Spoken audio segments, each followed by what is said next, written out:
All right, lads, welcome back to another episode of Who's Got the Ball. We are only a couple of episodes now away from 60, so I guess if you celebrate your 60th birthday, why can't we celebrate our 60th episode coming up soon? What's the crack with you, Shane? Not a whole lot. We're hoping to get to 100,000 subscribers by the 60th episode there, lad. So if you wouldn't mind getting on that soon, it would be absolutely great. Other than that, I think I've had a pretty quiet week for a change. I wasn't running up to down to Dublin, still trying to get over this illness that has been plaguing both of us for the last couple of episodes. Mm, There's not as many pauses this week, but there is or not, sorry, not pauses. There's not as many muting episodes, occasions. for want of a better way of putting it. Yes, even yeah, muting issues. So it's not as bad as that week, but we're definitely not back to 100% yet. But we're getting there. What about yourself? Feeling any better now? Yeah, we're both just hammering the antibiotics. To be honest, at this point, it's definitely more than a flu, and so I think yeah, trying to recover the last like day or two is a little bit better since taking them, so they were definitely needed. But yeah, I think you can probably hear from my voice; it's still hanging around. But Mm. yeah, as you said, improving, which is the important thing.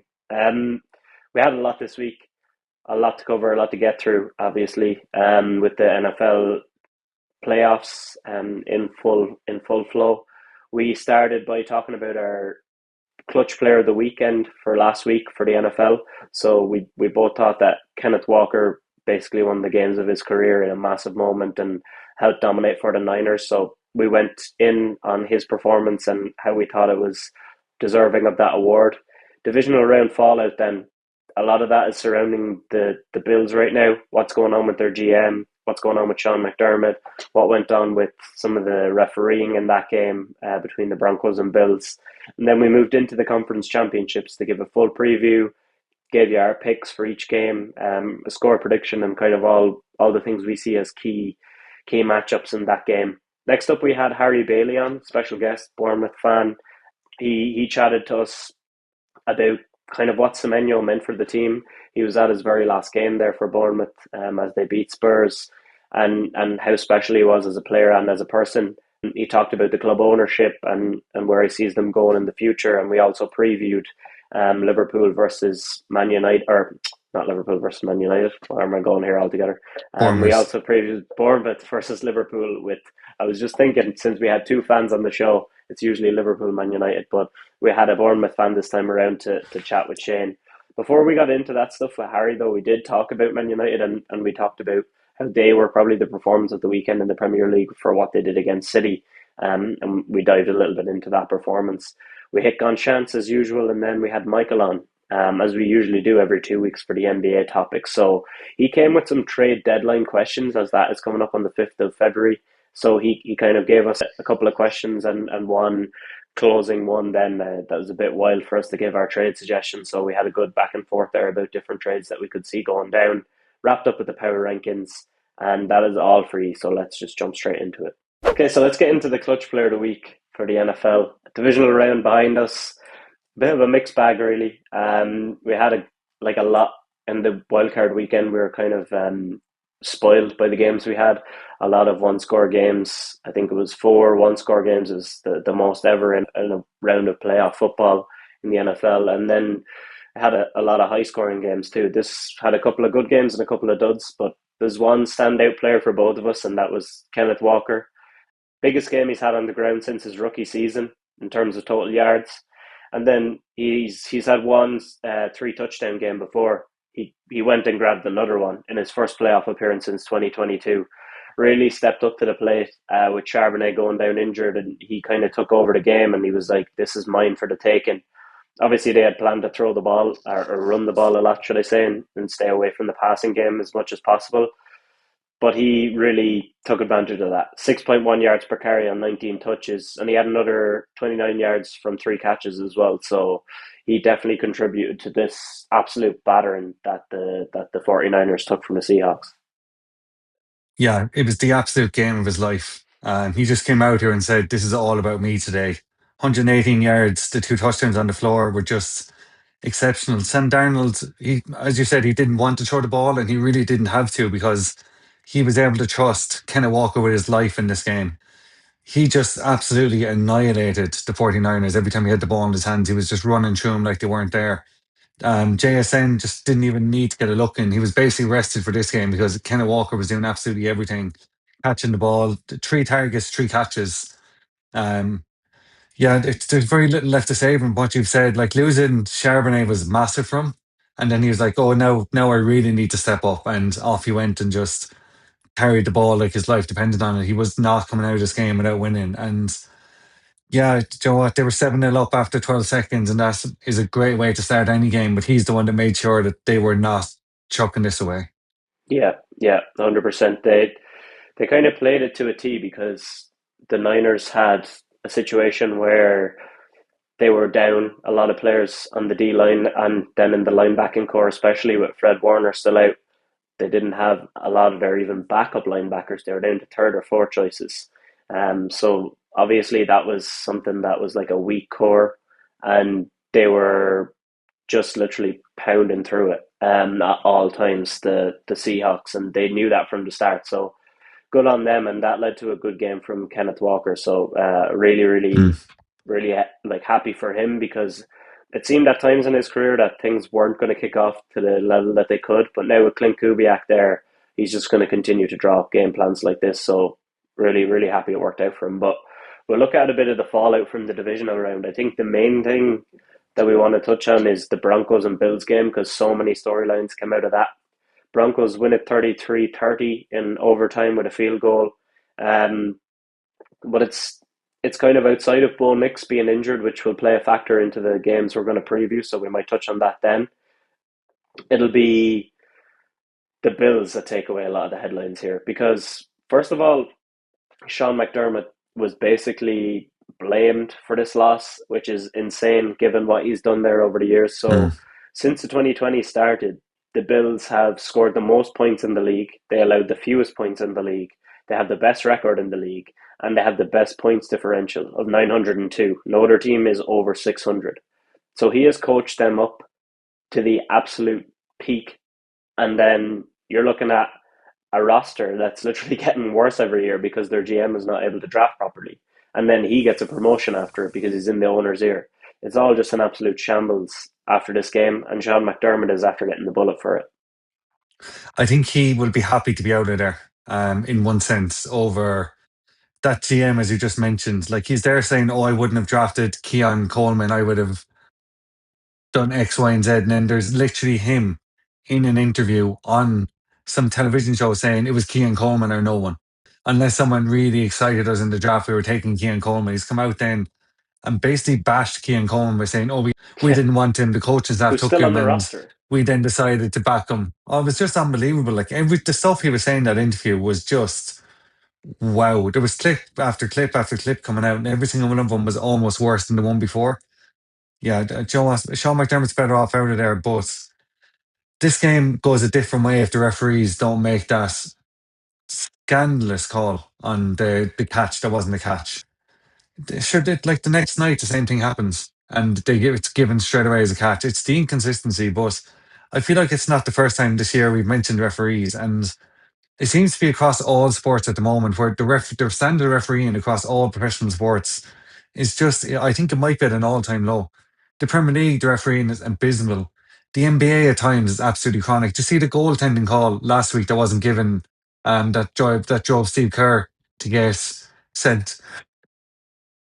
God bless you Excuse me again. again. And then we have this one where like it's so clearly attached that if they just went and looked at one of the 100 camera angles they have, they'd see it straight away instead of rushing to get the game back underway for no reason. Like they go to an ad break and come back to, yeah, that decision's made.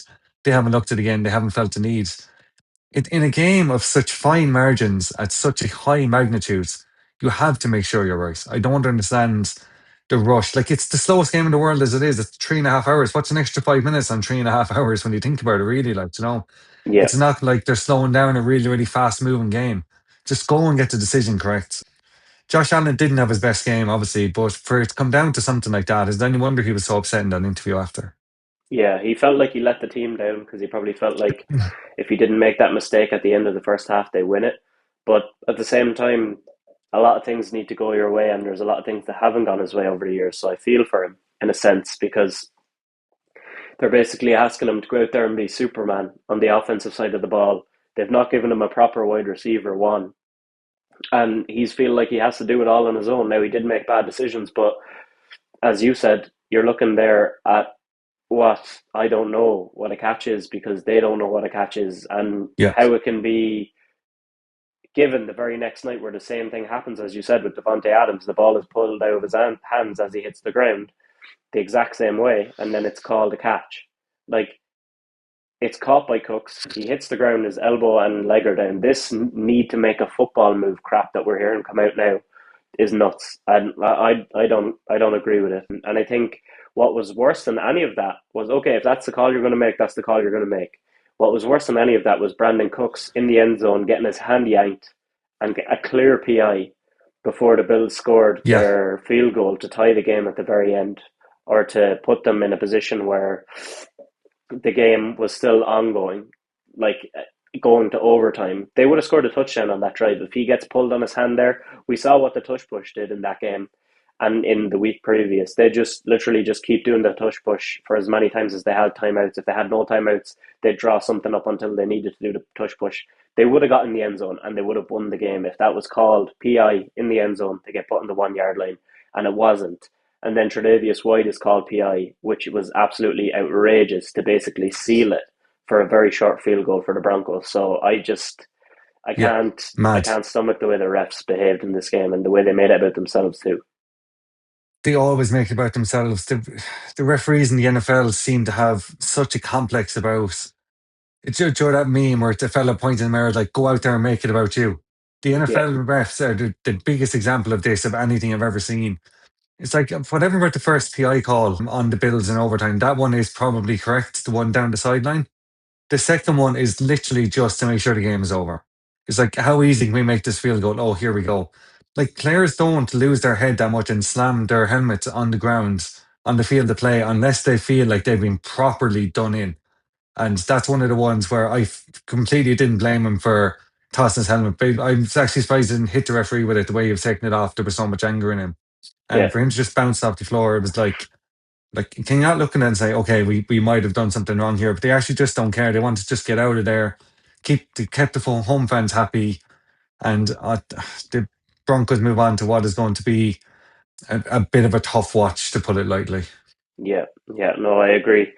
I agree. It wasn't a good end, and I don't blame White for doing that because the game is over already. It doesn't matter if you commit another penalty there for taking your helmet off or whatever else he did afterwards. But I think we'll move into the games then at the weekend. As you said, we have the Patriots and Broncos, so it's a situation where I don't know, like Drake May, they won the game, but he was under pressure, more fumbles this time, twice as many as he had the week before, twice as many lost as well.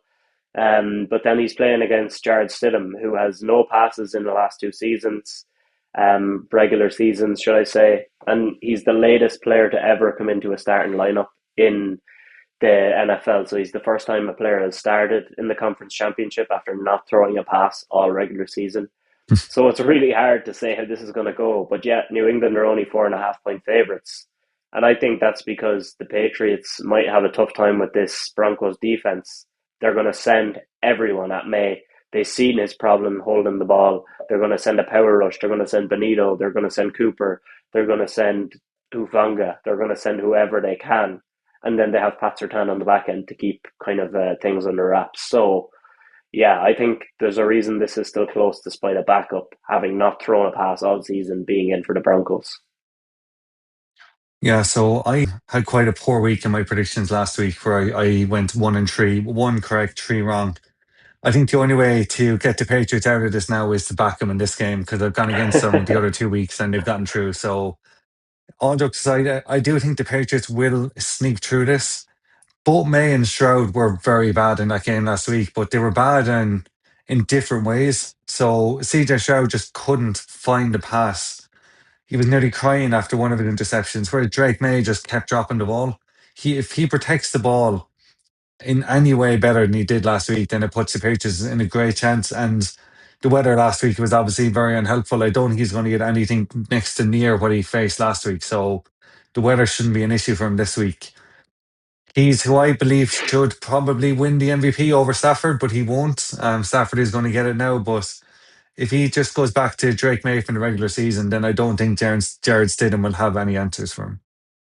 Yeah, I'm on the opposite side here, to be honest. I think Hmm. regardless of quarterback, I think the Broncos are just a better team, and I'm going to take a better team. The Patriots are a couple of years away in terms of their draft classes. They have a lot of veterans now. If they get a couple of good draft classes, um, similarly to what they've had the last couple of years, and get a better wide receiver one in, then they're a type of team that from there I think will be really successful in a few years. They've obviously had a really successful season this year, but I do think that they're going to fall short because I prefer the whole Broncos team and the defensive side of the ball. The Patriots were able to bully the Texans O line. They won't be able to do that against the Broncos. It's not an easy O line to play against. Stevenson had a nice game, 70 yards against the Texans. That'll be more difficult now against the Broncos, who are a very good run defense. I think that they're not going to have their own way. There's going to be a lot of challenges here. I still think the game will be close. The Patriots are the first team ever, though, to win since 1987 in a playoff game with 250 yards or fewer, 13 first downs or fewer, and three or more turnovers. The last 30 teams to post these marks all lost by an average of 21.3 points per game. So that was Wow. their luck. They've been given a wild card, a lucky lotto ticket to get into this game, and I think it's where it ends. I'm going Broncos 23, Patriots 20. Oh, I really didn't want to pick scores after what I did last time. I'm going to say Patriots 26-17. Okay, okay, decent enough I've win absolutely covering the spread. yeah, there's no basis for that at all. I think I wrote down what I cooked up last week, and it's nothing short of an absolute shambles. Let's see if we can find. Yeah, so I had 23-13 the Bills to beat the Broncos. That didn't go very well. 21-14 the Niners and the Seahawks. That game was over after 12 seconds. 23-10 the Texans to beat the Patriots. Yeah. And Rams Bears 34-23, and it was a lot lower scoring than that ended up being. So yeah, I don't even going to write down my scores for this week. I'm just going to put them out there and then forget I've ever done them. Yeah, see, last week I didn't write any down. I just did them off the cuff, so I can't remember what I did. But I'll check those. And this week I have them written down. So we've gone with differing approaches here. We'll get Yeah. into the last one, Rams and Seahawks. This is massive. This is the game of the season. They played each other in two huge games already. The last one ended. Still can't imagine how that game ended, or still can't kind of quite understand how it ended with the three 2 point attempts converted for the Seahawks. One of them, the ball just being picked up in the end zone. So many freak things needed to happen for the Seahawks to get that Yeah. win, but yet they did. They're 2.5 point favorites now because essentially you're looking at Sam Darnold having only played 2.5 quarters of football. He threw 17 passes. He didn't throw a pass after the 8 minute mark in the third quarter. He just simply didn't have to. And they really preserved him for this one. So there's a reason why they're kind of underdog or favorites, as well as the fact that they're playing at home. So I think this game is very tough to call, and I think yeah, it's going to be the game of the season. I think whoever wins this wins a Super Bowl for me. Yeah. This is one where I really, really want to back the Rams, but it's so hard to do it because they're going to Seattle. That crowd, they know I text you when that game kicked off last week in San Francisco, and I said before it even kicked off, I was like, I regret my decision to back the 49ers here. The fans are wild. And then 12 seconds later, I was 7 in. I was like, yeah, forget about everything I said.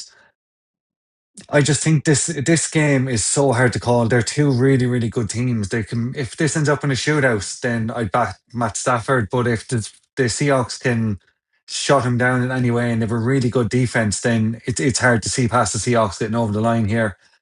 I'm really glad I don't support either of these teams because I would be up for nights. I'd probably be up from now until Monday morning waiting for it now. So yeah, I think this is a game. It's an absolute just a slugfest written all over it. And Stafford is going to have to do better than 20 and 42, which he was Yeah, against the Bears. He's going to need to up that to 30 or 42 if he's going to throw the ball 42 yeah, times because he's not going to get away with what he did against the Bears. And getting away with it is probably inverted commas almost, but Yeah, this game is just it's so hard to call. Even when I was doing the notes out for this, I was over and back, over and back, over and back. But I am going to stick with the Rams on it because I backed them so Yeah, far this way. I really do think they're going to get to the Super Bowl. I think the fact of coming into it as underdogs will suit them as well. Just don't give up Rashid's. Oh God, forget about it. Don't give the returning fella a chance to run 95 yards for a touchdown, and you'll have some hope. yeah. Raheem Shaheed's. I don't think anyone is going to kick in Rashid Shaheed's direction anymore on kickoffs. They won't want him to return the ball. But I agree with you that it's very hard to call, and I do to an extent. I like Stafford didn't have a good game, but I think it was almost by design. Sometimes, like there's some throws there that you look at and you go, "Oh, that was a bad throw." I don't think it was a bad throw at times from Stafford. I think he was wary of the Bears' defense and much how high they are, how high a level they are at kind of being ball hawks and catching these interceptions, and he just threw it in a way that nobody could get it because he knew it wasn't on. And the pressure was coming on him down the middle. They were funneling to him. And he was just kind of throwing balls away more than he was throwing kind of inaccurate passes. And I think that was smart. It preserved them in the game. They didn't have a turnover to kind of end the game for them essentially and give the Bears an extra possession. Mm. So they did what they needed to do. Certainly he'll need to be better. I think the Rams will use 13 personnel a lot here to run the ball. Three tight ends block in, try and run the ball heavy down the field like they did with Kyron Williams against the Bears. But then you've got the likes of Ernest Jones, Tariq Woolen, Lawrence, all sorts of guys that are just huge and big physical units on the defensive line and in the secondary and at linebacker, all for the Seahawks that are willing to stop that. And then on the other side, you have guys who are really capable of getting past that O line for the Seahawks in Braden Fisk and Jared Verse and Nate Landman. So I think these two teams kind of cancel each other out at parts. And then I always look when that happens and I can't see a clear mismatch, I'll always look at the quarterbacks. 57.1% completion for Stafford in the two games against the Rams this season. Now, Darnold was better. He had 65.4%, 587 yards for Stafford in the two games against the Seahawks. And then you look at what Darnold did in those two games against the Rams, 549 yards. So you say, actually, these two guys both played pretty well. Actually, Darnold might have done better. But then, 5 touchdowns and 0 interceptions for Stafford, 2 touchdowns and 6 interceptions for Darnold against this Rams team. They have his number. Kobe Durant, I believe, was said earlier. I don't know if it was earlier in the season or recently, but that he kind of feels that they're in his head and they have pressure on him because they beat him in the wild card round last season and absolutely destroyed him with the Mm. Vikings.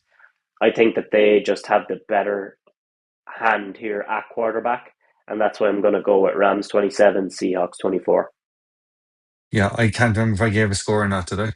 No, I don't think you did. If you want to, you Okay, can. But if you're not, I'm gonna go 31-24 okay, a nice one touchdown win. to the Rams. Oh, sorry, yeah. Yeah. Yeah, I think it goes to a situation. I picked 27-24 because I think I see them like the Seahawks being up by a field goal or 4 points, should I say, and then the Rams having to need more than a field goal to win it, and they go and grab a touchdown late. I think that would just be a great game script. But we've got Yeah. we've got our picks locked in now for the AFC and NFC championship games. So I've got the Broncos to win against the Patriots, despite Jared Stidham. I think overall team and overall scheme is gonna win out here, and that's why I'm going with the Broncos. And then on the other side, I'm going with the Rams. So I'm going with two underdogs, the Rams to beat the Seahawks, just because, as I highlighted, Stafford just has that edge that Darnold may not be able to reach, and it seems like the Rams have Darnold's number. Yeah, I have gone the opposite way then. I've gone with the Patriots and the Rams. The Rams for the same reason you've given, really. I just think they are probably a better team, so we'll see how they get on. And then I'm just backing the Patriots and I'm going based on the quarterbacks the way you are going the opposite. You're going against the quarterbacks. So you're going in spite of the quarterbacks. I'm going for the quarterbacks. Yeah, nice, nice. Those are our picks. So for the AFC and NFC championship games, that's a roll on to Sunday. Okay, so let's move into the performance of the weekend for the Premier League. It was probably a clear one of the clearest ones you're going to get because it was very unexpected, but also it was a complete battering, and it was Man United beating Man City 2-0. So we previewed this game last week, and neither of us saw this game going the way it did. I think I was being a bit generous, giving it as a draw, and Shane saw City battering United, but United set up like really, really well, and they could have won this game 5 or 6 or 7-0. To be honest, like they had two lovely goals, and then hit the bar, hit the post, three offside goals, and numerous other potentially threatening situations that they were one pass away from or made a mess of. So I think City were just rattled. It was the lowest XG, shots on target, shots. It was either the lowest or the second lowest in all those stats for City this season. It was the most XG they'd conceded. United just battered them basically from start to finish. And a lot of props to Michael Carrick because he set the team up in a way that he said after the game he didn't want to go in on Pep and explain how he beat them because he said, he has massive respect for him. So he had his ideas of how to play, but he wasn't going to air them out publicly to kind of try and diminish Pep. So Arnie Slot could probably take a leaf out of his book on that one. But, he had the team set up in a way that minimized spaces. He took away all the thing that City like to do, like play between the lines, especially with Cherky in between the centre back and full back. Ahmad was like a workhorse, dropping back to fill that space constantly. And then as soon as the ball was shifted back, he was snapping forward into the press again. So he was key to that. If there was no Ahmad, I don't think they could have played the way that they did. But really, really impressive. And I think we'll see how they play against Arsenal because I'm sure they have some ideas about how to play against them too this weekend.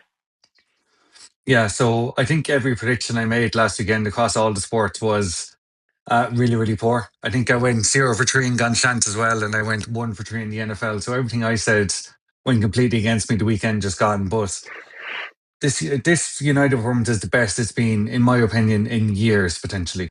From minute one, they were absolutely all over City. They never gave him a break. 11 shots to 7, outshot him. Forced 5 saves from Donnarumma.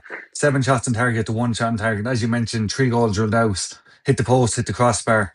But even in duels, United won 37 of the 69 duels, ground duels, 9 of 16 aerial duels. We won't talk about dribbles, that doesn't really matter in a game like this, but it was 5 completed dribbles for United and 6 for Man City. But like where this came from is something I can't get my head around because it was a completely different team to the one we were watching even the week before under Darren Fletcher.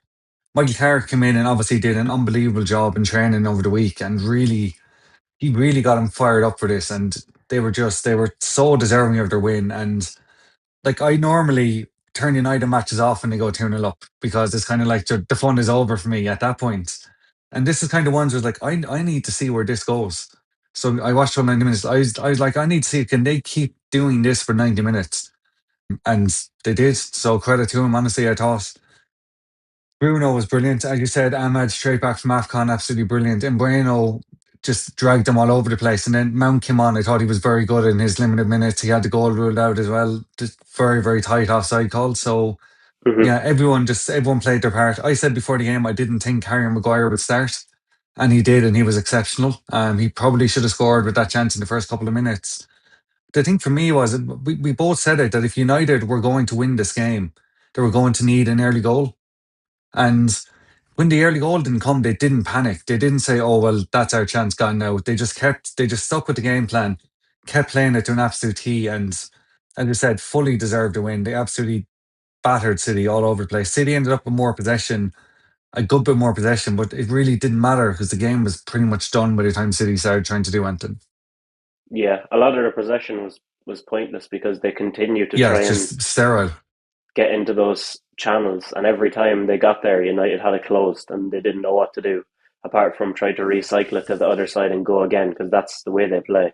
But every Yeah, time it just wasn't there. Apart from the chance that was cleared off the line by Dallo and kind of Lamans at the same time, I can't remember City having really any chance. Haaland was non-existent. Lisandro Martinez did an excellent job with him. I think they faced off 7 times, and Haaland has only scored in one of those games. So he clearly knows how to defend him probably better than most, considering how prolific Haaland is. He's struggling a little bit lately, but I think Martinez did a super job, and Dorgu was brilliant as well in that left wing role. I think he's a real player, and if he continues to train and focus on the skills needed to go forward, he's definitely not a fullback. that left wing seems to suit him a lot. If he can just work on his final product a little more, but his finishing was exceptional. And I think, as you mentioned, the subs, they got them spot on. I think the coaching staff and Carrick, like bringing in Cunha, he did very, very well when he came on. And you already mentioned some of the others. But I think, yeah, from the start of the week, apparently the training sessions he only had them for 3 days, but apparently they were more intense but shorter. The players seemed to enjoy that. I think in general, that's what players prefer. And then they arrived at the stadium later than usual, and they'll continue to do so because he doesn't want them waiting around. He wants them to arrive when some fans are there and to get a good reaction. So he knows, obviously, he's played there for years, so he has all the tricks of the trade. But yeah, Yeah, I thought they the were thing very about the impressive. training sessions, I read that article as well, and I was like, normally you read those things and you're thinking, what is this crap? It's like someone is peddling this out now just to, oh, Carrick's only in the door and look at the changes making. But clearly it wasn't crap, and it actually did make a difference because they looked fitter, they looked hungrier, they looked stronger. They absolutely wanted more, which I thought was very, very un-City like that. They're so close to Arsenal. Like there's no one really putting pressure on Arsenal. They're the closest ones putting pressure. Villa as well, obviously, but I really do think it is between Arsenal and City. Probably just Arsenal now at the moment, but that wasn't a City team that we're used to seeing. It was a City team. They were meek. They were really, really laid back. They thought, oh, like I think they might have thought it's going to come from at some point, and it just never came. And they didn't really do anything over the course of the game to change the way the flow of it was going. It was United from the start, and yeah, they fully deserved what they got out of it. Yeah, and I think Pep, he did give credit to United, but he also alluded to the fact that City had a lot of games. In no universe did Yeah, he have to play a full strength team against Exeter, so that's exactly. his own fault. But we've got a lot to cover. Special guest coming on now, so let's jump into that. All right, lads, we've got Harry Bailey joining us this week. Special guest, big Bournemouth fan. If you're interested in movies or you want to expand your brain in the movie scene at all, you need to check out his Golden Film Hour pod. Well worth the listen. But Harry, thanks a million for coming on. How are you, man? Yeah, great. I feel like when it comes to anything sports, I seem to be the Bournemouth guy. I was on Today FM talking about Bournemouth a couple of months ago. I feel like I'm Ireland's resident Bournemouth fan. Ireland's only Yeah. Bournemouth fan, probably. Yeah, it's a pretty interesting one. Like when you see someone pop up, like I followed you for a good while. We followed each other and seen like your Yeah, yeah. film stuff and your different things you made throughout the years. But then you always see that Bournemouth story coming up, and you're like, oh, Yeah. keep that in the back of your mind. There, he supports Bournemouth. But I think we'll start with Semenyo, because Yeah. obviously he just recently left. We'll do this in based off. We don't want to get into that. We always stick with the same thing. We always stick with transfer market and euro fees for this. So 72 million hmm euros is what he went for, according to that. In January, you were at his last game, massive win, I grabbed was. the last minute winner, which was a great moment. So we'd love to hear about that, but we'd also love to hear about in general, like what he meant for the team beyond the statistics, just how big of a loss it is. Oh, it's massive. There's very few players who come into a club like Bournemouth or say Brentford or Brighton, and when you can tell early on that they are going to end up at an Arsenal, a City, a Liverpool, or a Real Madrid or whatever, most of them you can tell that they're just there until they get there. Whereas you get the odd player like Semenyo who was like properly integrated into the club, was doing charity work with local children's charities. I'm sure you saw when he left, he took out the back page of the Bournemouth Echo to thank the Mm. fans. Like he is a special player. I think when you think about the last transfer window, the last summer transfer window, and everyone was talking about all the losses that we had, Housen going to Real Madrid, Zabarni going to PSG. We obviously had Kepa, who we don't have anymore, and then Carriquez going to Liverpool. None of them really felt like as big a loss as Semenyo does, just because he was so integral to the team. He's so obviously the best player as well. Like that's terrible to say, but like it's a fact. Like he's one of 3 players I think in the league to have double digit goals, and I think our second top scorer is Junior Krupi, who is incredible, but he's literally Scored a some worldies. teenager. So he's amazing, but he's a teenager. Like it's a lot of Yeah. pressure to put on a teenager. Whereas Semenyo, he's 26. I believe. Yeah, he's 25, I think he's 26. 26 at Yeah, some point this year, yeah. 26 this year. I know he's born in 2000. Mm.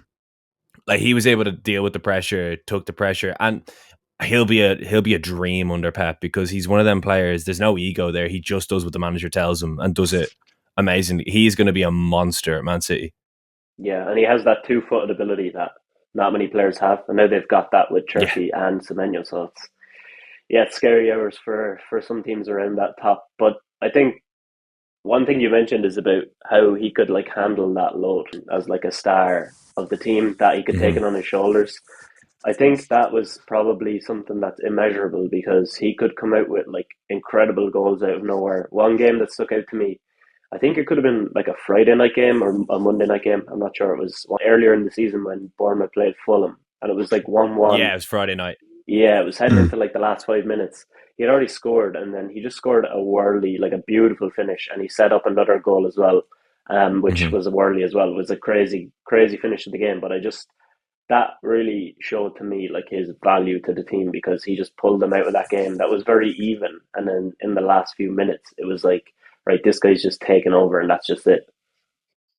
Yeah, it's the same as the Spurs match. Like I was obviously there at the ground, and you're talking to some of the past players, talking to Steve Fletcher and Jimmy Glass, like club legends.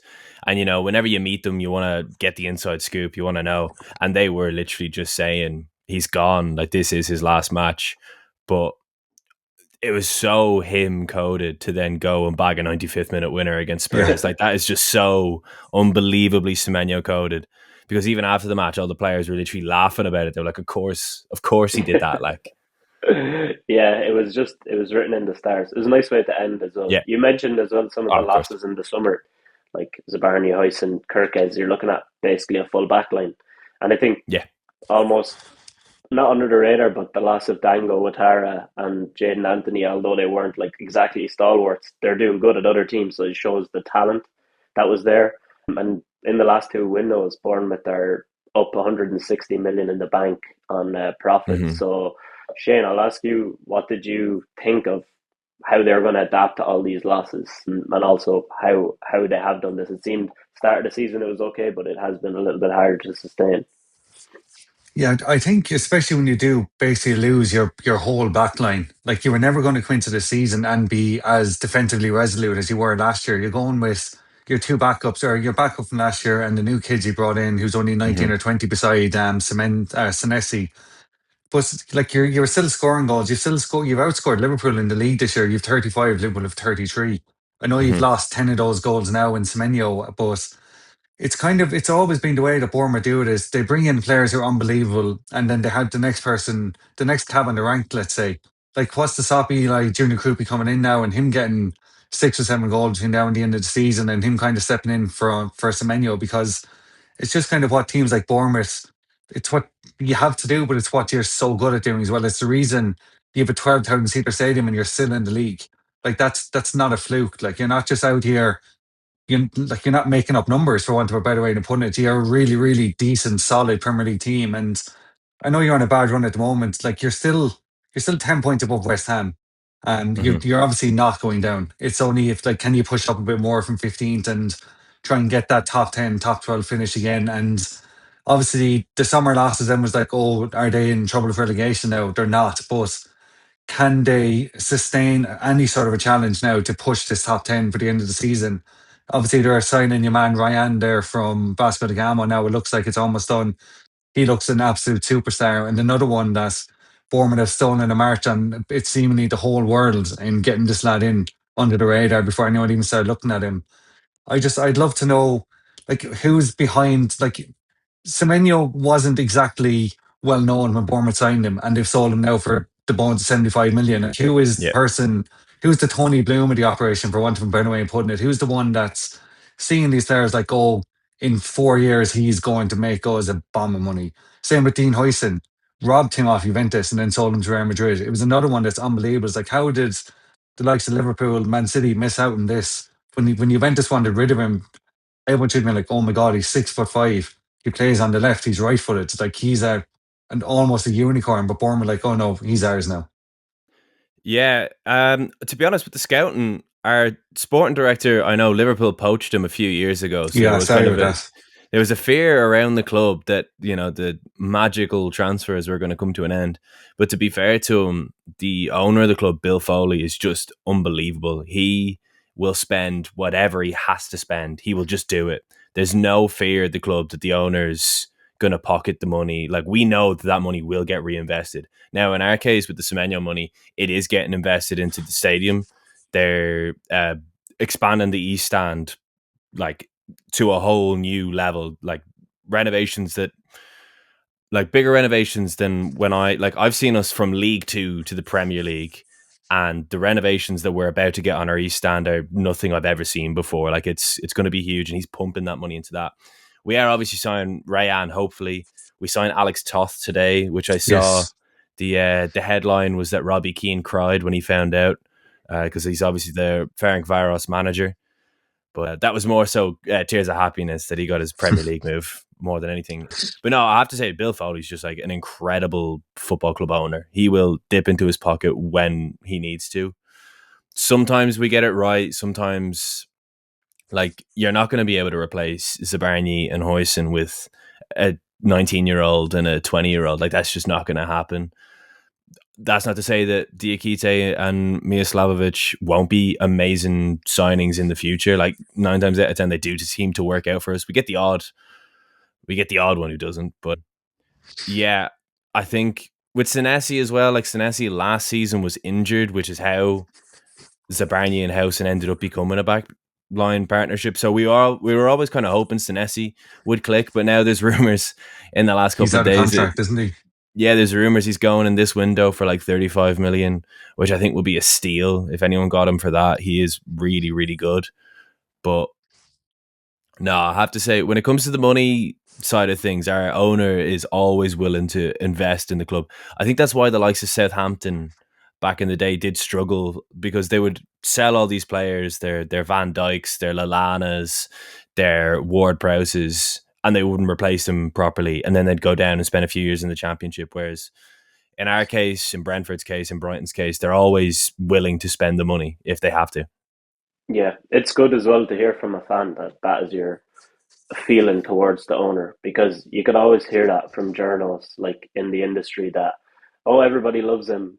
Like, most of the time that's a small sample size of people they're talking to, of also people who Yeah. know the person personally. Mm-hmm. Whereas as a fan of a club to say that, then that's kind of worth its weight in gold and how long the team is going to stay up. And obviously it's been seen, like you mentioned, like these type of teams similar to Bournemouth and Brighton, there's no fluke as to why they're staying up, as you put it, Shane. Like, there's a reason, and investment is one of them. Scouting network is another, and also smart management moves.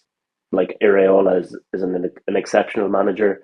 He did a great job in Spain. Came over, and he started off a bit shaky. And I know, like, you talk to some guys, and namely like members of my family, like my grandfather, who'd just be watching games down the pub, and he's just like, nah, this Bournemouth lad, like, no good, this new fella. And I'm just kind of like, no, like, the way he plays football is very interesting. It's not how they do it in England. You need to give it a little bit of time. But what have you Yeah. made of Areola since he came in? Oh, he's amazing. He's even better for the neutrals. We have, as you said, we've the 5th best attack in the league and the 3rd worst defense. Like, there's guaranteed goals in a Bournemouth match. Like, it's insane. Literally, no team outside of the relegation zone has conceded more than us. But we've outscored Liverpool, we've outscored Villa, we've outscored the majority of the top 10. It is pretty funny. It's also terrifying. Like, that United game was terrifying. The 4-4, the Spurs game was terrifying. The Newcastle 3-3 was terrifying. It is really scary, but the fun thing is, I guess, the bad side's obviously, whenever we're winning, I never expect us to hold the win. We've literally, no team's dropped more points from winning positions this season than Bournemouth. But the flip side of that is, if we're ever a goal down, I always fancy us to bag an equaliser. It's terrifying, and that is Iraola's football. Yeah. I remember he made a comment, and the press really kind of hammered home. This was back when Amorim was the United manager, that he was regimented to his system, and would just lose and say, well, at least we lost playing our system. And then they interviewed Areola, and Areola was like, no, I'll bring on 5 attackers if we're a goal down. Like, I will throw the system out the window if I have to. Yeah. So I think he's a quick thinker. But yeah, sometimes it ends up where we have like 6 attackers on the pitch and like 2 defenders, and it's terrifying. And then there's also points where we're winning a game and we've like 8 defenders and no attacker, and it's like if they score, we're doomed. But it seems to work out most of the time. But yeah, we are 15th. Kluivert's out injured, a lot of injuries, young defense. You can blame all these things. I wouldn't go blaming the manager. I think it's just one of them. We went through a bizarre period. Like, it was like 12 games in a row where we didn't win. Yeah. And then, of course, Spurs. Typical Spurs. But yeah, that was just a bizarre period that like no one could really figure out. Very, very strange. But yeah, we've come out the other side of it with players who we can kind of rely on. Obviously, Kluivert's out injured, but there's other players there. Like, they say never fall in love with a lone player, but Alex Jimenez has been our best player in the last sort of 3 months. He's a monster at right back. He is... I've never seen a fullback just beat their man every single time. Defensively, I've never seen him make a tackle, but he is he's incredible bombing forward. He is such a threat every time he goes forward, which again is just very Bournemouth coded. We love to have fullbacks who don't defend, like Carriquez, for example. Yeah, Truffert is a nice fit as well. Yeah, there's one thing. One thing you mentioned there's one thing you mentioned as well there about that Bournemouth are great for the neutrals, and it was something I was going to bring up that if I'm not watching Liverpool and there's 5 3 o'clock games on, I pick the Bournemouth game every single time because I really do I just love watching the football they play. Yeah. I love everything about them, and just it's the likes of Trooper are the kind of players that get you up out of your seat. Alex Jimenez, when he played left wing there, I think it was against United, he started left wing. Another lad that was beating men left, right, and centre. He's another one's like, oh my god, like he was playing right back last week. Now he's doing a Patrick Dorgo and he's up on the left wing this week. We'll see where he ends up next week. And there's players in that team that they were laughed at and discarded. The likes of Clive, and was like, oh, he's never going to live up to the Premier League standard. His father is disappointed, blah, blah, blah. He's now a really, really, really solid Premier League player, really, really good. He's a wonderful shot in him. He's obviously a great penalty taker. He had the hat-tricks of penalties last year. Yeah. There's just players in this Bournemouth team that just make football really, really enjoyable to watch in a league that this year had just become so sterile with set pieces and long throws and all that kind of stuff. Bournemouth are one of the few teams that are still doing it the right way, for want of a better way of putting it. Yeah, 100%. To be fair, we did used to expose the long throws, but Semenyo's gone now, so don't know how we're going to do that. Oh yeah. Yeah, I was thinking they were going to go for one as well at the weekend, City. When he was on the pitch, but they didn't. Pep is not stooping into that as of yet, but I think it should be soon that they'll use it. Well, we'll talk about this weekend then. We've got Liverpool heading to Bournemouth to face off against the Cherries. So 5:30 p.m. on Saturday. It should be a great game, and it was a great game earlier in the season as well. I think it was the season opener. But Shane, obviously, is a Liverpool fan. Yeah, it was, yeah. We've got you on now, Harry, a Bournemouth fan. So I'll let you two guys give your takes here first. As the guest, you can go first. What way do you think it's going to go? Well, I can say with absolute conviction, I think we've lost 12 of our last 13 against Liverpool. So I don't think anything's changing there. Look, people will look at our form and see that we're unbeaten in 4. Or maybe it's 3. I'm not sure. I don't see us beating Liverpool. Like when we beat Liverpool in that 1-0 match, we looked amazing heading into that match. And that was actually a match where I went to the pub to watch it because I just had a good feeling and we ended up winning it 1-0. But I don't know. There's certain teams, City are another one that I just never fancy us against. I'd always fancy us against United or Arsenal or Chelsea. I don't know why I have that like confidence, but I will always fancy us against those teams because we just seem to have a good track record. Liverpool and City, we are absolutely abysmal against. So, look, I'd love another 3-3, 4-4 draw, and I don't even think that's an insane thing to say, which is terrifying. But I'd say it's more likely, it's almost definitely going to be a Liverpool win. But if I was to make a prediction, I'll say 2-2. All right, we've got 2-2. First prediction. Yeah, so I have backed Liverpool for most of the reasons you've said there. It's 13. Yeah, 13 in the last 14, unbeaten against them. I've gone Liverpool 3-1. The mad thing when I was looking it up, like both teams have only one win in their last five, but Hmm. Bournemouth's run, it feels like it's a lot worse than Liverpool's because Liverpool have drawn their last four. I just can't see Liverpool going on a run where they draw 5 games in the league in a row. I think it's just absolutely bizarre. I think some team is going to win this. It's probably going to be high scoring, and I'm just backing Liverpool to get over the line. Mo Salah's back now. They looked a lot more fluid last night against Marseille as well, which thank God it was finally Liverpool that looked like a team that wanted to win and not just sit back and hope for the best. And I think Bournemouth are more likely to play like Marseille did than Burnley did at the weekend. So I think that Hmm. kind of opened themselves up for Liverpool as well. Bournemouth aren't going to come in here and sit in and play for nil all. Bournemouth are going to try and win this game. And Liverpool might be able to pick them off on the break a couple of times. So I've gone Liverpool 3-1. Okay, we've got one Liverpool win. Then I'll give my prediction. I think you bring up that Marseille game, and it was an interesting one. But at the same time, I look back to the last four Liverpool Premier League games where, as you've said, they got four draws against Four draws. teams that are, they kind of played similarly, barring maybe Fulham play a little bit differently than the rest. But Burnley, Arsenal, and Leeds, it's funny to say they all played the same way against Liverpool, that Arsenal are in there with those two. But Bournemouth will not play that way, and they won't play the same as Marseille either because they'll play similarly, but they play that chaotic style that we already mentioned under Areola, which means there will be goals.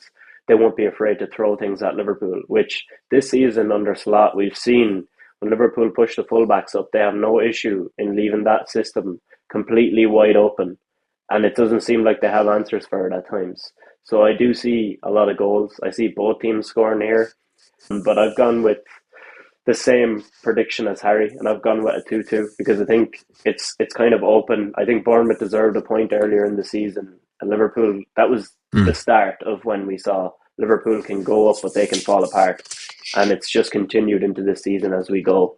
And it's probably the most underwhelming 13 game unbeaten streak I've ever seen from a top team, Yeah. with Liverpool at the Hmm. moment. So give me a 2-2, extend the unbeaten streak, but Bournemouth get something out of it at home.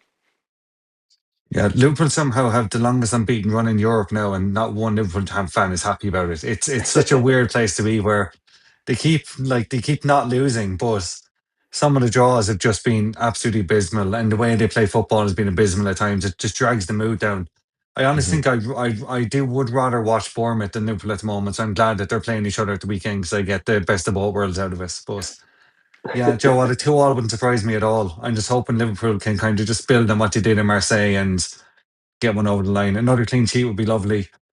I'd be surprised if he starts Kirkis here after what happened Kirkis in the first game of the season. Bournemouth knew him like the back of their hand. There was one balls over the top and Kirkis was gone.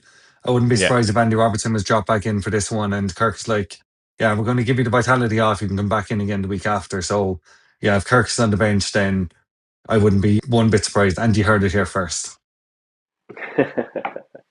Well, Harry, we've kept you for a longer than anticipated. So thank you for your time. Really appreciate it. I want one final nugget from you. So if you were to give a recommendation to us and everyone listening of one movie that came out in 2025, but that's under the radar that we need to go and watch, what would you say? Well, I mean, it's a football podcast, so have you seen Saipan? No, I No, haven't not seen it yet. yet.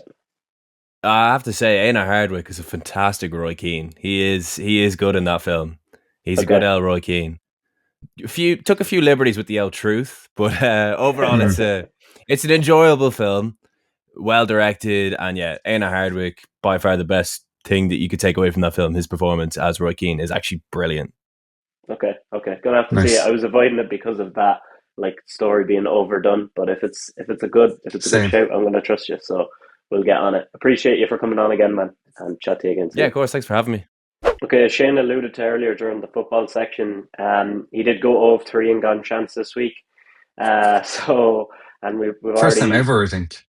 Yeah, it wasn't a good week. Definitely first time this season, but I did go 2-1, so the lead is out to 22 and to 19 now, so I'm three ahead currently.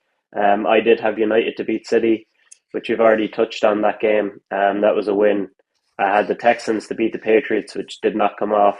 The Clippers to beat the Raptors, which did come off. And then Shane also had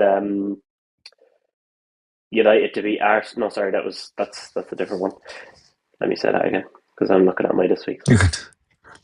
Shane also had the Texans to beat the Pats, which, as I said, was a loss. And then he had Wolves to beat Newcastle and the Pacers to beat the Pistons. And the Pacers and Pistons won. Like, that was an absolute Couldn't have went worse. slapping. I think the Pacers had like 25 points at halftime or something like that. Yeah, I think they were down by 25 or 30 at that half. I was like, all right. Yeah, you were just trying your luck Thanks for there at that that. one, I think, to see how Yeah. far you could go with these predictions. Yeah. But this week I'll go first. I have United to beat Arsenal, so they're 19-4. Arsenal are 4-7. It was between that and Villa to beat Newcastle because I'm surprised Newcastle are money on even though they're at home. But I just said I'd stick with United because they beat City. Worked for me last weekend, so let's go for it again. I have the Broncos to beat the Patriots. They're 2-1. The Patriots are 20-49, so about 2-5. Quite heavy favourites because of Bo Nix's injury, but I'm going with the Broncos. And then lastly, I've got the Jazz, who are 15-29, to beat the Heat, who are 23-21. The Jazz can beat anybody; they can put up a lot of points. Now, a lot of games they still throw them away, but they're well within the reaches of getting a win against anyone. So I'll go with them this week. Who have you got? Yeah, so we've gotten three different ones, which I'm surprised by because I thought we both end up on the same NFL game. But I've gone with the Rams to beat the Seahawks. We discussed it in our NFL section a while ago, the kind of pros and cons in it, but I am sticking with the Rams here to get over the Seahawks. You back the Rams to win it out. I'm kind of getting on that train as well, but I think this is the toughest matchup they could have possibly gotten out of all the games they play. But I back them anyway. The Rams are 11-10. The Seahawks are 8-11. Obviously, it's the Seahawks are at home, so that makes a big difference. I've gone with Palace to beat Chelsea at home. So Palace are 13-5, Chelsea are 19-20. I was on this and I was on United Arsenal. Yeah, it's just I chickened out of backing United last week and I've done it again this week and it might come back and bite me 2 weeks in a row. And then I've gone with the Rockets 26-15 to beat the Pistons who are 32-10. We mentioned last week that the Pistons are in the weaker division, so their record is a bit bloated. If they were on the other side, we'd see how they'd fall. And this is the kind of game that will show if they were on the other side, where would they fall. So I just think it's as close to the five as I could guess without cheating. And I really need at least 1 point coming out of this week. So Rockets 26-15, Pistons are 32-10. So yeah, I've kind of snuck one in on just under the line there. Yeah, that was actually what I was looking at as well, but I just wasn't sure with how hot the Pistons are right now. Probably a better shout than the Jazz, but look, there's a risk for you. Yeah, so that's gone chance. Okay, so bi-weekly, you know what time it is. Michael is back with his topic of the week. This time, trade deadline based, as I teased in last week's episode. So we'll throw it to the main man. What have you got, Mike? First of all, I'd like to take a moment of silence for Jimmy Butler. Okay? My favorite player. I had to get some respect on his name. This is a Sixers jersey. Only half a season. We didn't even pay him. Okay? Hot take, I don't even think the Warriors make a trade until the offseason. I have so many opinions on them. They're delusional. We'll quickly smoothly transition into our first question. So, trade deadline, February 5th. We're coming up to it now. A lot of talk going on. A lot of players on the list. A lot of players on the rumor wire. Who do you think is most likely to get traded? And your best guess of where they're going to go. I know the cap and the salary, everything's confusing, but we'll give it our best shot. Shane, go for it. Yeah, I like Michael Porter Jr. here from the Nets. The Nets are having a better season than they probably anyone expects them to be. And he's he's top man in that sense for him. So he's averaging 25.7 points, 7.4 rebounds, 3.2 assists.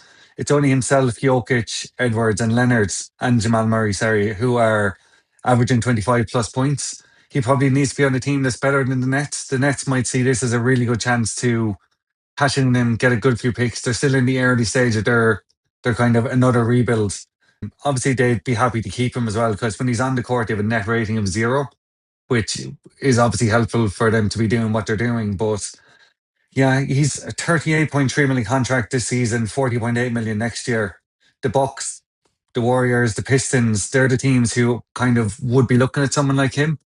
If he went to the Pistons, it kind of puts them right and properly in a conversation for going a long, long way this year. So I'm going to say Michael Porter Jr. to the Pistons. I didn't put into a trade calculator. I don't know what the salary stuff is. I'm sure they can get rid of enough people to get him in. So there you go. You heard it here first. Michael Porter Jr. is going to be a Piston.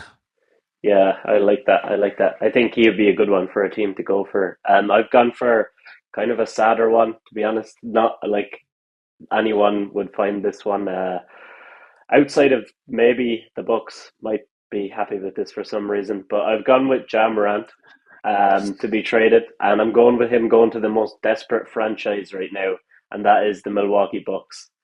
I think they're just so desperate that they would do something like this right now because they're like, please, Giannis, please. They're like holding on to him as he's walking out the door. Giannis is like inches away from slapping Doc Rivers on the court. And we don't want to talk about Doc Rivers as a previous Sixers coach. Yeah, that is frustrating. But I think the Bucks are the only team who would probably be, I don't know to say stupid enough, but stupid enough to go after Ja Morant right now because he's a depreciated asset. No one is interested in him, and they're willing to do whatever they can to get Ja. So I think they would take the hit on paying him and give up whatever is needed if that would be something that would make Giannis even a little bit happier. But yeah, I know that is not exactly an exciting trade for people. It would be kind of one that's just like, seriously, they're doing this. But I see that as something that could happen. So what have you got, Michael? No, I just wanted to say, first of all, fully agree with you. Ja is in this kind of space where he isn't even wanted by tanking teams and is definitely not wanted by the top teams. And you have to be like, if the Mavericks didn't have Cooper Flag, I think they would be like a prime candidate to go for Ja Morant. But with Cooper Flag, even they're knocked off. The only team that it makes sense that they would just take a swing on this is the Bucks. And God, I hope they don't do it because there's no way it works out. There's absolutely zero way it works out. Yeah, I'm not going to lie.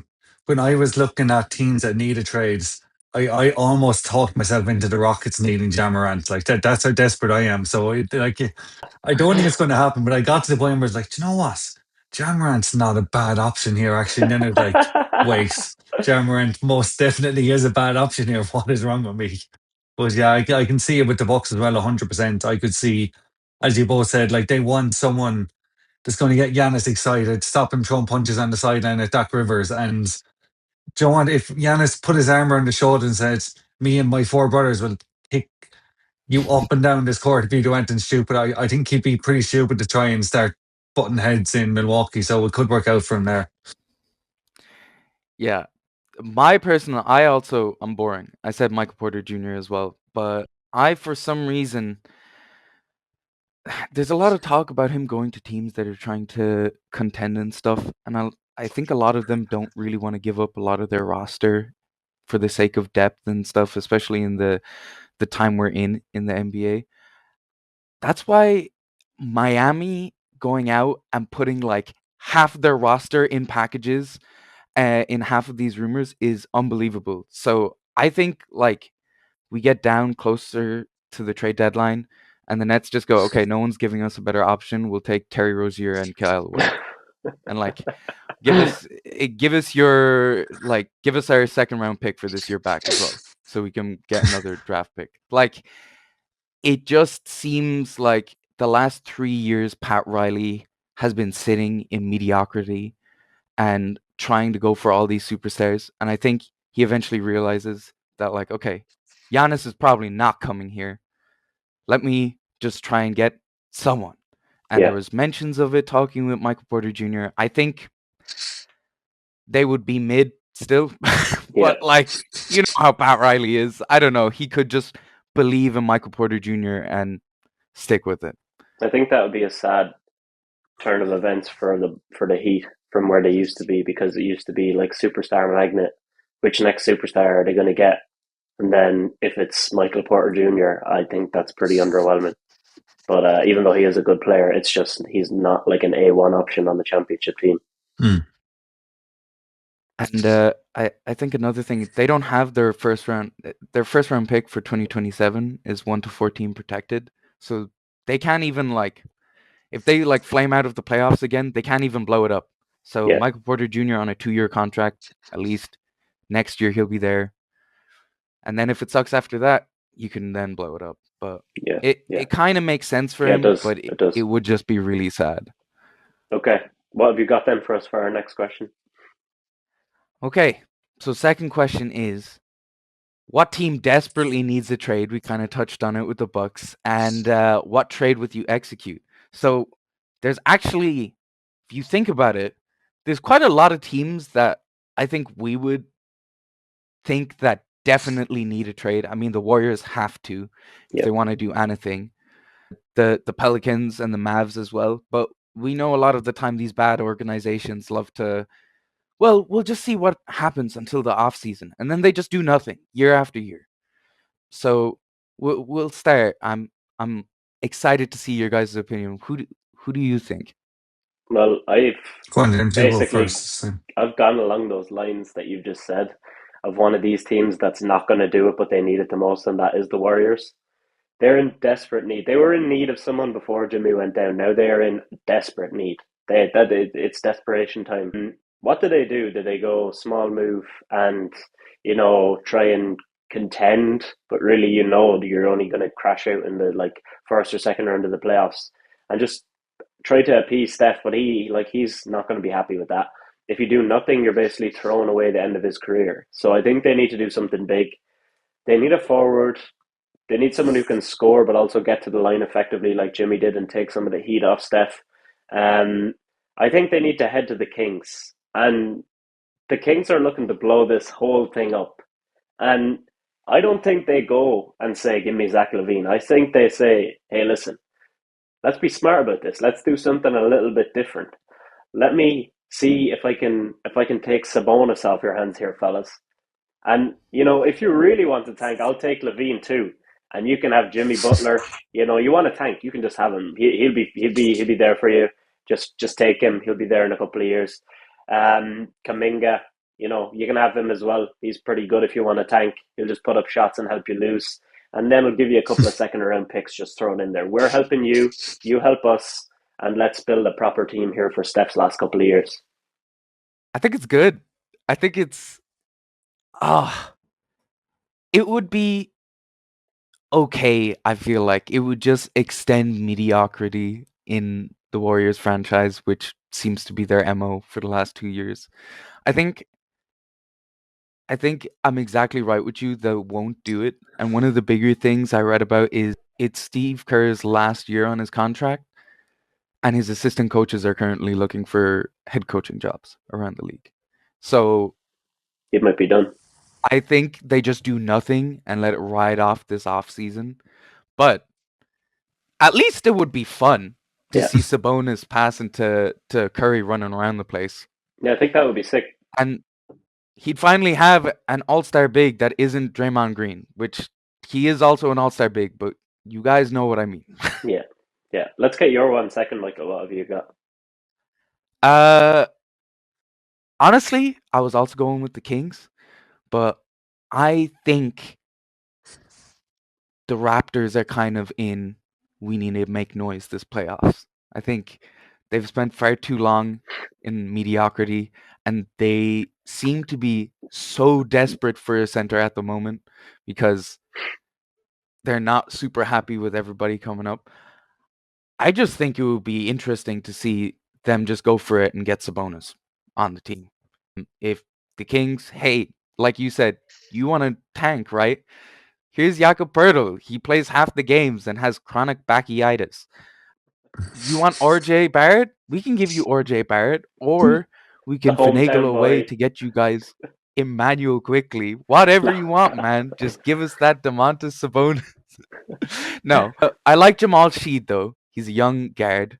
Could be someone that would be interesting on a developing Kings team over the next 2 years if they want to seriously take some younger assets. But I mean, especially if you do that, you got to ship DeMar off somewhere because you still have so much cap. Even if you just want to ride out with Zach LaVine, one of those two have got to go in that situation. So maybe the Warriors then step up. I heard they were looking for DeMar DeRozan. Yeah, and not for Sabonis, which is right in line with a bad move from the Warriors to say, in our 3-point system, let's go with another 2-point shooter that is less athletic than Jimmy Butler and does less playmaking and rebounding and everything else than Jimmy Butler. I think DeMar would be a good sixth man on a very good team right now because he can score if he's willing to do that. But yeah, I don't think he will, not seeing his career trajectory. But yeah, we both gone with Sabonis moving around there, which is pretty interesting. But Shane, what have you got? Yeah, I haven't gone with Sabonis moving around, so there is a bit of a change up here. I'm using this as my personal plea to Raphael Stone to please trade for a guard. The Rockets are so desperate for a guard, it's actually beyond belief. They're playing players out of position, they're turning the ball over left, right, and centre, and it's cost them in a couple of games they really shouldn't be losing. As I said a couple of minutes ago, I almost talked myself into Ja Morant, but I think James just made it a lot easier for me here. We're going to Milwaukee, we're taking Ryan Rollins. They've just gotten Ja Morant in the door.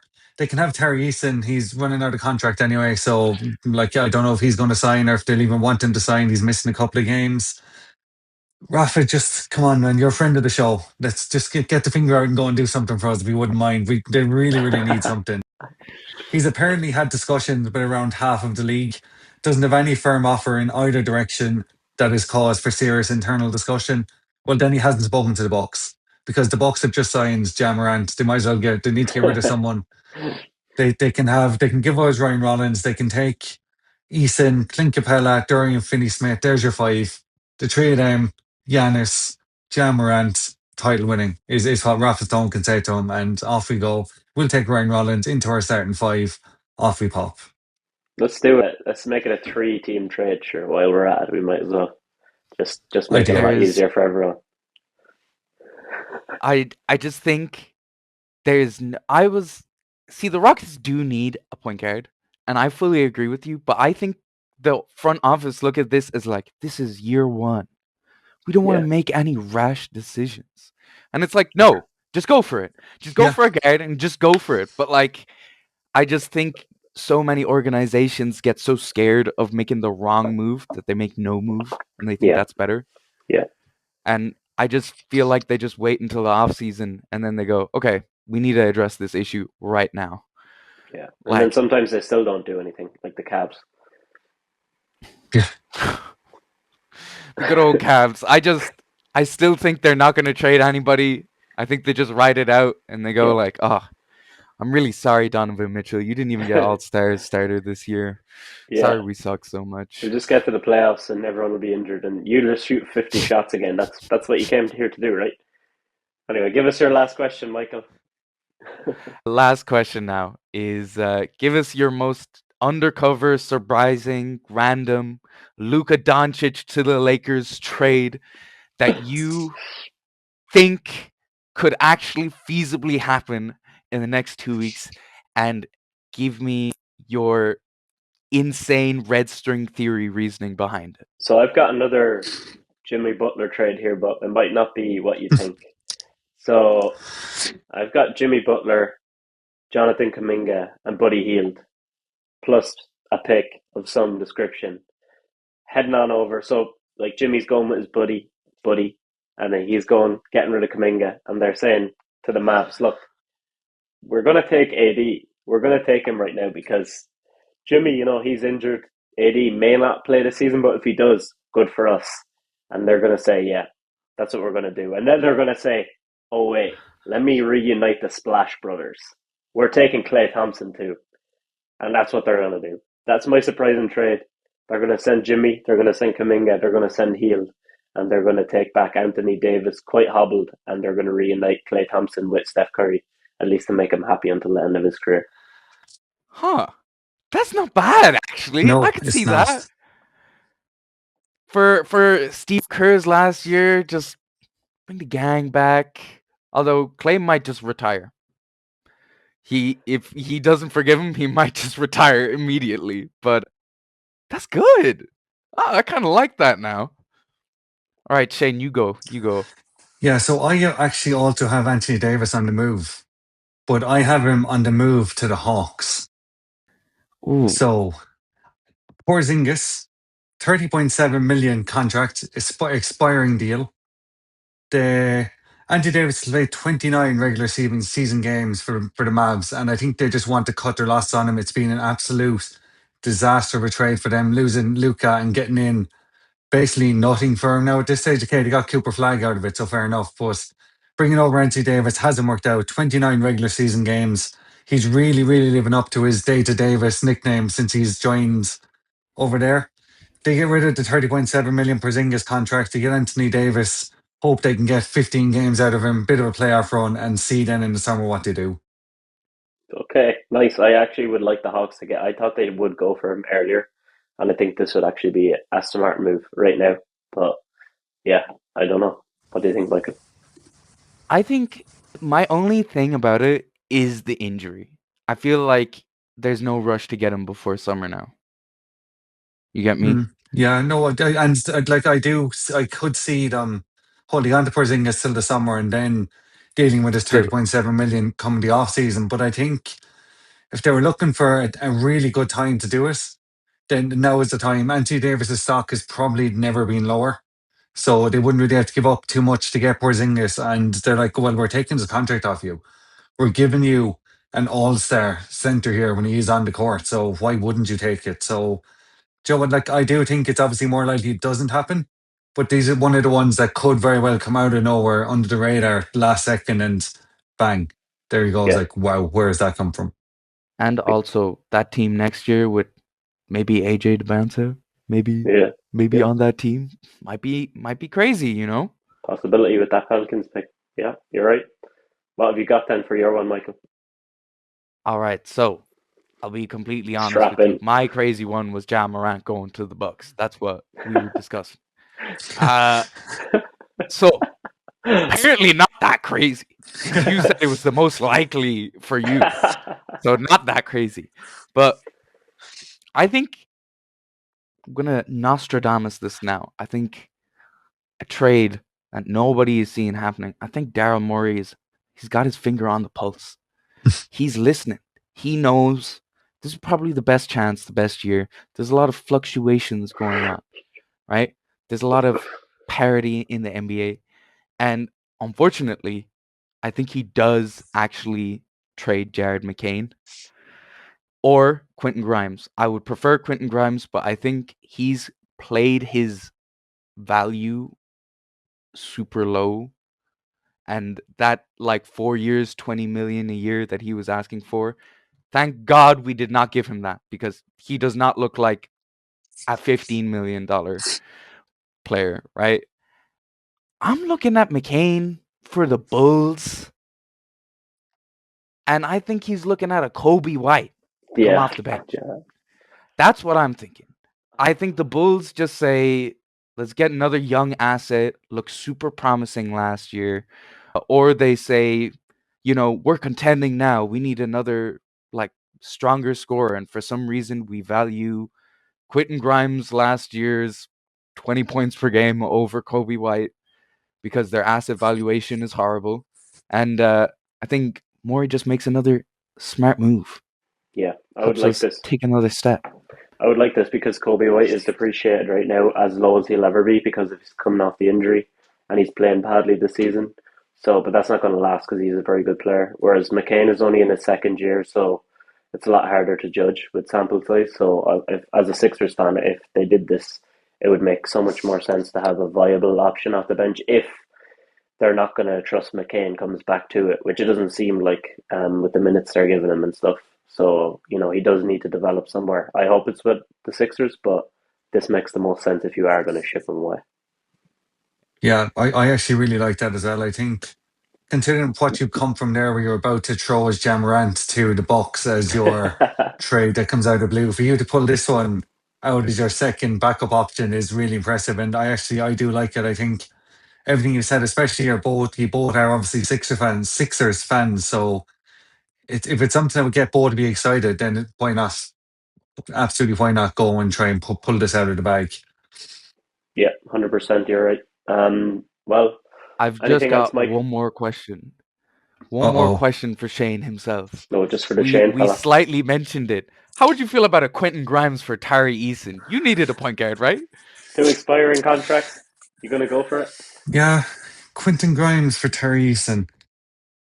Like I think Terry Eason, he mightn't sign a new contract, but I think he's so well versed in this system now that he's probably one that we will keep until the end of his contract and then work it out. He's not someone I'd be willing to give up willy nilly now at the moment, unless you want to offer something mad on top of it. I know he's not exactly starting.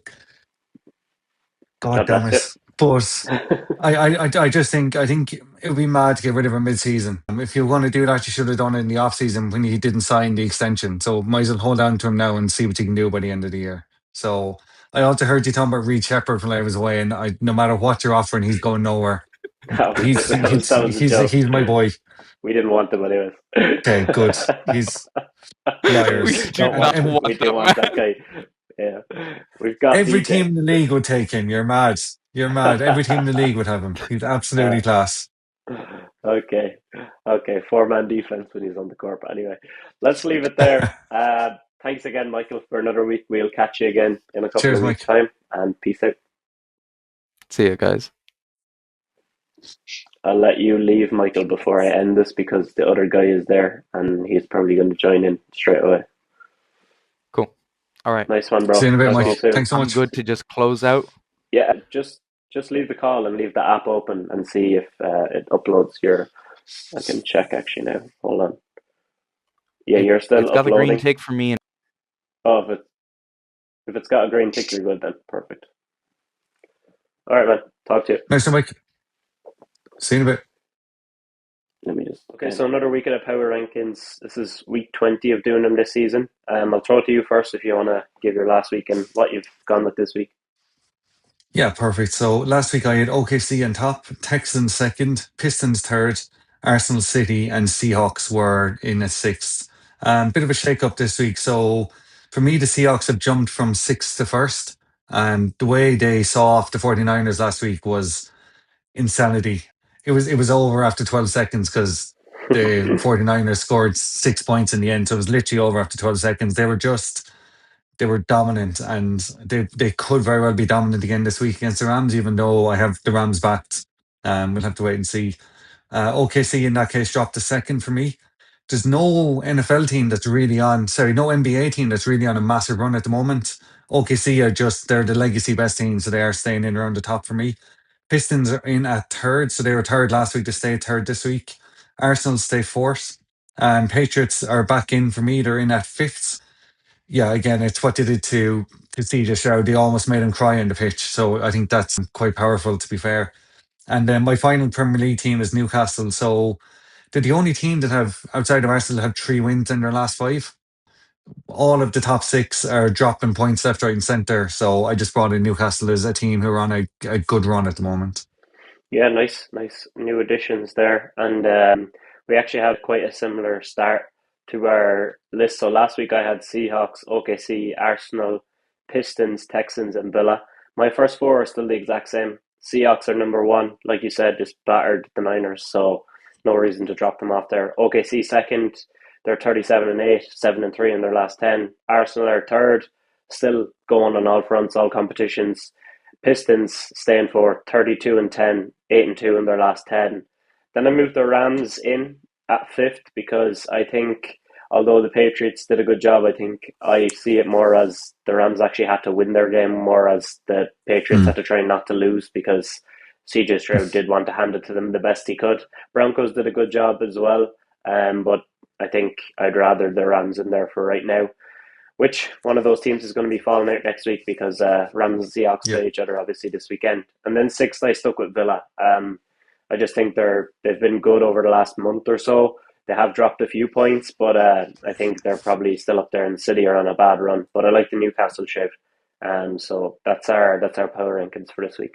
All right, so that is it for another episode of Who's Got the Ball. Appreciate you for listening. An absolutely packed episode and 2 guests on. Well, Michael's part of the team now, so 1 guest and the usual Michael appearance, but another one in the books. Shane, throw it to you to wrap it. Yeah, cheers, lads. As I said at the top of the show, we're 2 weeks away from episode 60, and the aim, as always, is 100,000 subscribers. So just keep hitting the subscribe, keep hitting the follow, comment on all the TikToks, all the YouTubes, whatever you want, and we'll do our best to get back to you. And we're happy to have a bit of a debate if people want to have a debate under a TikTok video or anything as well. So yeah, just keep listening, keep enjoying it, and as always, we'll see you next week. And thank you very much. Welcome back to another episode of Who's Got the Ball with Shane and James.